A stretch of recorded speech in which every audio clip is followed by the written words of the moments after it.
देश भर में बुलडोजर पर चल रही सियासत के बीच दिल्ली बीजेपी अध्यक्ष आदेश गुप्ता ने एक बार फिर चिट्ठी लिखी है। दक्षिणी और पूर्वी दिल्ली निगम को लिखी चिट्ठी में गुप्ता ने मांग की है कि इन इलाकों में अवैध अतिक्रमण के खिलाफ कार्रवाई की जाए। इससे पहले जहांगीरपुरी में अतिक्रमण हटाने के लिए आदेश गुप्ता ने ऐसी ही चिट्ठी लिखी थी और मांग की थी कि अवैध अतिक्रमण के खिलाफ कार्रवाई हो। हालांकि जहांगीरपुरी में अतिक्रमण के खिलाफ चल रहे अभियान पर सुप्रीम कोर्ट ने फिलहाल 2 हफ्ते के लिए रोक लगा दी है। अमेरिका ने यूक्रेन को रूस के खिलाफ जंग लड़ने के लिए अपने आधुनिक ड्रोन घोस्ट की एक खेप को यूक्रेन भेजा है। कुछ दिन पहले अमेरिका ने यूक्रेन के लिए $800 मिलियन यानी भारतीय रुपयों के हिसाब से 6000 करोड़ से ज्यादा के पैकेज का ऐलान किया था, जिसके तहत अमेरिका ने आधुनिक ड्रोन समेत कई हथियार और लड़ाकू हेलीकॉप्टरों को यूक्रेन भेजने का फैसला लिया था। इसी कड़ी में अमेरिका ने घोस्ट ड्रोन की पहली खेप भेज दी। बताया गया कि यूक्रेन की जरूरतों को देखते हुए अमेरिकी एयरफोर्स ने इसे तैयार किया है ताकि यूक्रेन की सेना रूस की फौज पर घातक हमले कर सके। घोस्ट ड्रोन दिखने में छोटा जरूर है, लेकिन दावा है कि ये दुश्मनों पर कहर बनकर टूटता है। ये दुश्मनों को चकमा देकर उसके ठिकाने को टारगेट कर लेता है। लेकिन ये कामिकाज़े ड्रोन की तरह उड़ता हुआ बम नहीं होता, बल्कि खुद दुश्मनों पर बम बरसाता है और दावा है कि पलक झपकते ही ये ड्रोन दुश्मन के बड़े बड़े टैंकों और तोपखानों को ध्वस्त कर सकता है। बताया गया कि घोस्ट ड्रोन दुश्मनों पर तेजी से और कम दूरी पर हमला करने में माहिर है। इसके साथ ही इसका पता लगाना या फिर इसे ट्रैक करना दुश्मनों के लिए काफी मुश्किल है। दावा है कि घोस्ट ड्रोन आत्मघाती स्विच ब्लेड ड्रोन नहीं है, लेकिन इसकी ताकत उससे भी कम नहीं है। बार बार परमाणु हथियार चलाने की धमकी देने के बाद रूस ने कुछ ऐसा कर दिया जिससे पूरी दुनिया के होश उड़ गए। इस बार पुतिन ने अमेरिका को आखिरी चेतावनी देने के लिए परमाणु बम दागने वाली अपनी सबसे ताकतवर मिसाइल का टेस्ट ही कर दिया। यह ऐसी इंटरकॉन्टिनेंटल बैलिस्टिक मिसाइल है जिसकी रेंज में दुनिया का हर कोना है। रूस का दुश्मन अमेरिका भी इससे बच नहीं सकता। पुतिन की इस मिसाइल का नाम है सरमाट, लेकिन यह इतनी घातक है कि अमेरिका उसे कहता है सेटन यानी शैतान। जिसके टेस्ट लॉन्च की तस्वीरें देखकर ही अंदाजा लग गया कि रूस की सरमात मिसाइल बनी ही है अपने दुश्मन को चीर डालने के लिए। मुंबई के गेटवे ऑफ इंडिया से भी ऊंची सरमात मिसाइल के जमीन के अंदर से निकलते ही धरती में कंपन होने लगी और जैसे ही वो चली जमीन दहल उठी।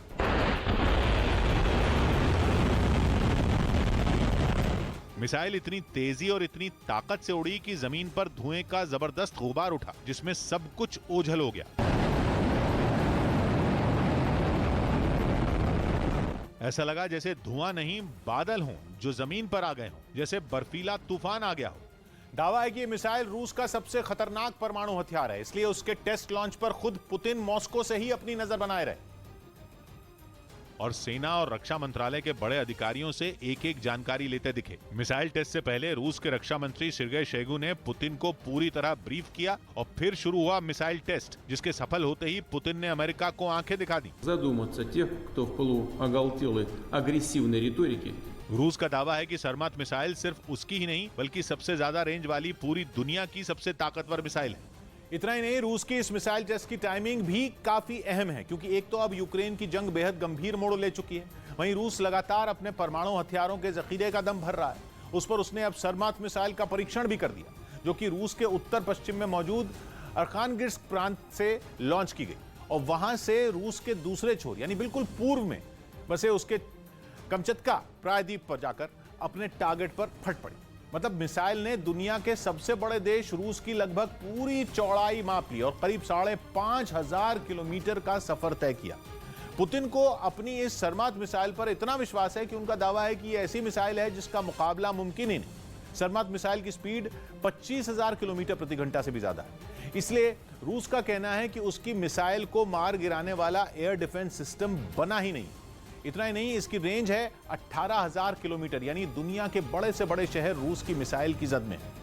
रूस का दुश्मन दुनिया के किसी भी कोने में छिपा हो, सरमात मिसाइल उस पर फट सकती है और तो और एक साथ 12 परमाणु बम छोड़ सकती है। एक साथ 12 परमाणु बम छोड़ सकती है, जिनमें हर एक बम 550 किलो टन जितना भारी है। दूसरे विश्व युद्ध के दौरान अमेरिका के जिस बम ने जापान के हिरोशिमा को बर्बाद कर दिया था, उसका वजन भी सिर्फ 15 किलो टन था। इसी वजह से दावा है कि यह अगर एक बार चल गई तो ब्रिटेन जैसा देश तबाह हो जाए।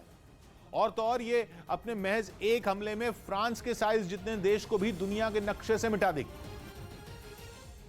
इस बीच रूस और यूक्रेन में समझौते के लिए होने वाली बातचीत में यूके के प्रधानमंत्री बोरिस जॉनसन ने अड़ंगा डाल दिया। इतना ही नहीं, उन्होंने तो इस बातचीत के नाकाम होने की संभावना भी जता दी है, क्योंकि बोरिस जॉनसन ने रूस के साथ बातचीत करने को मगरमच्छ के साथ चर्चा करने जैसा बताया। साथ ही आरोप लगाया कि बैठक के दौरान पुतिन का रवैया उस मगरमच्छ की तरह रहता है जिसके जबड़े में आपका पैर फंसा हुआ हो। ऐसे में जॉनसन को लगता है कि बातचीत के जरिए इस युद्ध के खत्म होने की उम्मीद काफी कम है। उनका यह बयान ऐसे वक्त में आया जब एक दिन पहले रूस ने ज़ेलेंस्की सरकार के सामने समझौते की नई शर्तें रख दी। बोरिस जॉनसन की नाराजगी की एक वजह रूस के विदेश मंत्रालय का बयान भी है, जिसमें उसने यूक्रेन पर समझौते की प्रक्रिया से भागने का आरोप लगा दिया। конструктивной работе. यानी बैठक के लिए टेबल पर आने से पहले ही रूस और यूक्रेन के बीच फिर विवाद खड़ा हो गया। उधर जंगल में छिपे रूसी सैनिकों पर यूक्रेन की फौज ने ताबड़तोड़ कई हमले कर भारी नुकसान पहुंचाने का दावा किया। इससे जुड़ा एक वीडियो भी जारी किया गया, जिसमें एक जंगल के बीच कई जोरदार धमाके होते दिखाई दिए। ड्रोन से सामने आई तस्वीरों में जंगल में कुछ टैंक और बख्तरबंद गाड़ियां खड़ी नजर आईं। दावा किया गया कि ये रूसी सेना के काफिले की गाड़ियां थीं और उसके सैनिक यहां छिपकर यूक्रेन पर हमले कर रहे थे, लेकिन ड्रोन ने उन्हें खोज निकाला और आसमान से चुन चुन कर बम बरसाए। एक धमाका तो इतना जोरदार हुआ कि ऐसा लगा मानो जंगल में ज्वालामुखी फूटा हो। जिस टैंक पर बम गिरा उसके परखचे उड़ गए और वो आग की लपटों के बीच घिरा नजर आया। यूक्रेन का दावा है कि उसने इस हमले में रूस के कई टैंक तबाह किए और कुछ सैनिकों को भी मार गिराया। हालांकि उसने किस जगह रूसी फौज पर ये हमले किए इसकी जानकारी उसकी तरफ से नहीं दी गई। अमेरिका के पूर्व राष्ट्रपति डोनाल्ड ट्रंप एक इंटरव्यू के समय पूछे गए सवालों पर भड़क गए और उन पर इंटरव्यू बीच में ही छोड़कर निकलने का आरोप लगाया। इस इंटरव्यू में ब्रिटिश पत्रकार पियर्स मॉर्गन ने ट्रंप से काफी तीखे सवाल पूछे, जिनको सुन ट्रंप का पारा सातवें आसमान पर चढ़ गया।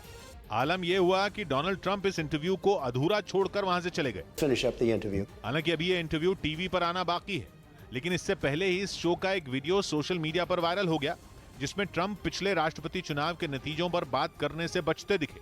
लेकिन पत्रकार पियर्स मॉर्गन उनकी तरफ लगातार इसी से जुड़े सवाल दागते रहे। इस पर ट्रंप इस कदर बिफर गए कि उन्होंने इशारों में मॉर्गन को मूर्ख तक कह दिया। It was a free and fair election. You lost. Only a fool with इस तनातनी के बाद भी दोनों के बीच सवाल जवाबों का सिलसिला चलता रहा। फिर मॉर्गन ने राष्ट्रपति चुनाव में धोखाधड़ी का आरोप लगाने वाले ट्रंप से इसके सबूत मांगे। पूर्व राष्ट्रपति ने इस सवाल का कोई जवाब नहीं दिया और उल्टा सवाल पूछने वाले की नीयत पर ही उंगली उठा दी। इसी के बाद ट्रंप मॉर्गन को इंटरव्यू खत्म करने और कैमरा बंद करने की हिदायत देते भी दिखे। turn the camera off. हालांकि अमेरिका के पूर्व राष्ट्रपति डोनाल्ड ट्रंप ने यह इंटरव्यू बीच में छोड़ने के आरोपों को गलत बताया। उधर यूरोप के देश स्पेन और डेनमार्क की पीएम ने यूक्रेन का दौरा किया।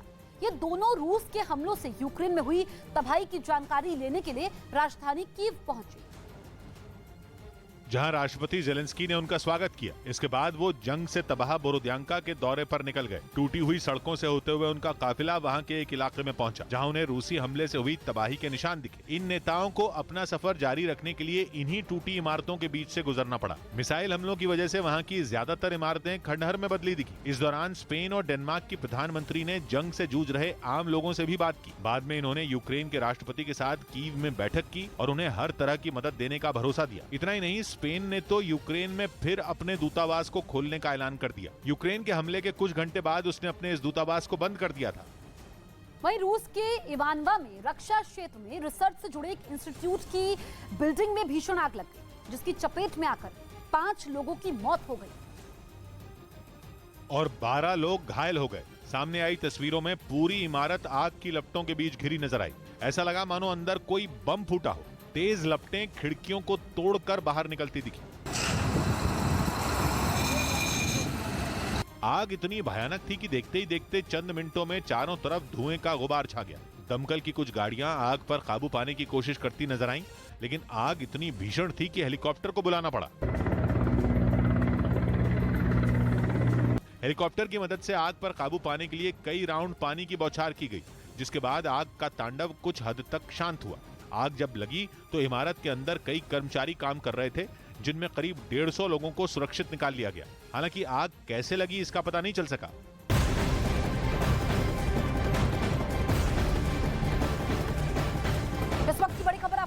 जम्मू के सुंजवा में आतंकी मारे गए हैं। बड़ी कामयाबी यहां पर सुरक्षा बलों को मिली है। सुंजवा में सुबह से मुठभेड़ चल रही थी। कल जैसे ही सुरक्षा बलों को जानकारी मिलती है कि आतंकी वहां पर छिपे हुए हैं, उसके बाद पूरे इलाके को घेरा जाता है और बड़ी खबर ये मिल रही है कि 2 आतंकी मारे गए हैं। ये बहुत बड़ी कामयाबी सुरक्षा बलों के लिए है। बड़े आतंकी हमले को सुरक्षा बलों ने नाकाम कर दिया है। 2 आत्मघाती हमलावर मारे गए हैं। ये सबसे बड़ी खबर है। सुंजवा ये वो इलाका है जहां के आर्मी कैंप पर 2018 में भी आतंकी मार गिराए गए थे और अब यहां पर बड़ी आतंकी साजिश को नाकाम किया गया है। आतंकियों के खिलाफ सुरक्षा बलों को मिली है एक बड़ी कामयाबी। इस वक्त तक 2 मिलिटेंट्स को ढेर कर दिया गया है और ड्रोन के जरिए ढूंढ निकाला था उनको और उनको ढेर करने के बाद अभी सर्च ऑपरेशन जारी है। 2 AK-47 जो है उनसे बरामद की गई है और एक सैटेलाइट फोन भी उनसे बरामद किया गया है और कुछ मैगजीन उनसे बरामद की गई है। लेकिन आपको बता दें कि आतंकियों के खिलाफ एक बड़ी कामयाबी यहाँ पर मिली है पुलिस और सिक्योरिटी फोर्सेस को। और प्रधानमंत्री नरेंद्र मोदी की रैली के दौरान बड़े आतंकी हमले को अंजाम देना था, जिसको विफल किया है आज सिक्योरिटी फोर्सेस ने। इस वक्त की सबसे बड़ी खबर है कि 2 मिलिटेंट्स को मार गिराया है और सर्च ऑपरेशन अभी भी जारी है कि कहीं और कोई मिलिटेंट तो उस एरिया में नहीं है। वीडियो जर्नलिस्ट चांद के साथ कोमल सिंह, न्यूज़ 18।